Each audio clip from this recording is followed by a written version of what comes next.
Salut les Normands, certains auront sûrement reconnu où je suis. Je suis effectivement à Sortoville-en-Beaumont dans la Manche, à la Maison du Biscuit. Donc on va aller visiter un peu pour voir comment sont élaborés ces fameux biscuits. Allez, on y va.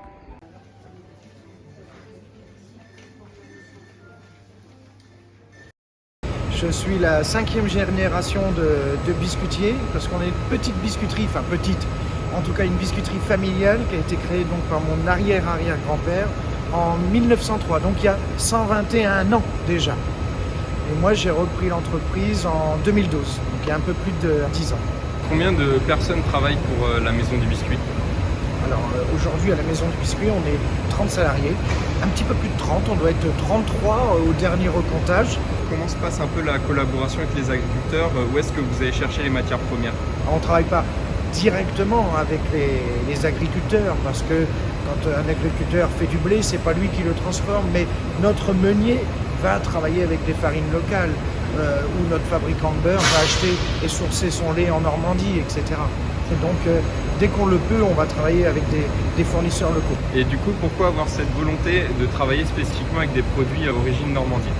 D'abord, on est une région qui est très industrialisée au niveau de l'agriculture et au niveau de la transformation. On a un vrai savoir-faire, nous, en Normandie, dans la transformation de la matière.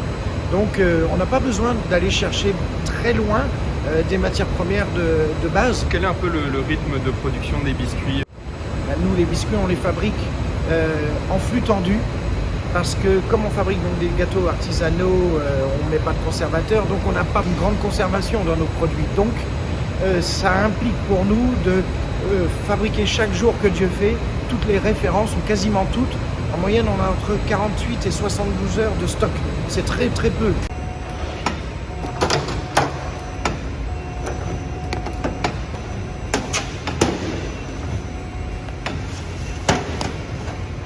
Ici, c'est une machine qui date de mon grand-père et sur laquelle on fabrique toujours des petits biscuits tous les jours.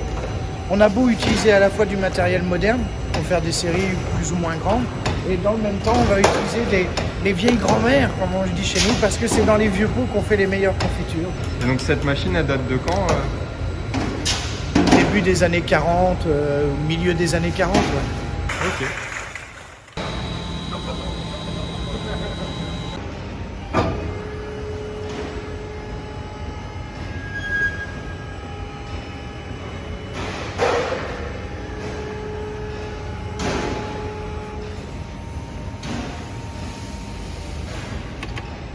Caramel.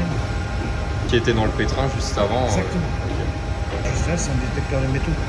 Parce qu'on n'est pas à l'abri d'avoir un intrus, des choses comme ça. Ok, donc pour détecter s'il n'y a pas des corps étrangers. Ça va être très dur de détecter dans une masse grosse comme ça, alors que quand ça va être amené à l'épaisseur d'une feuille, disons, ça va être très vite détectable.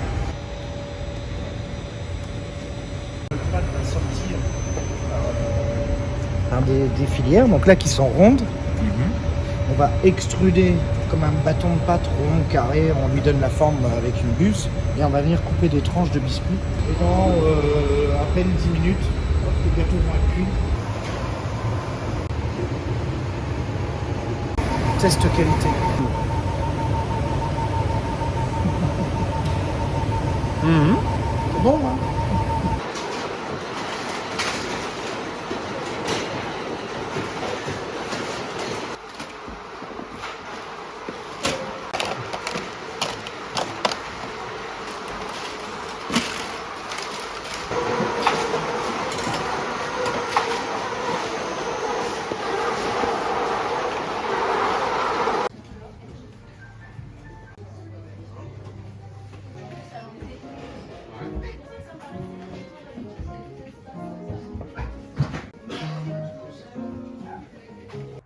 J'espère que cette vidéo vous a plu. N'hésitez pas à la liker et à vous abonner à notre chaîne YouTube, l'Agriculteur Normand. Allez, à vendredi!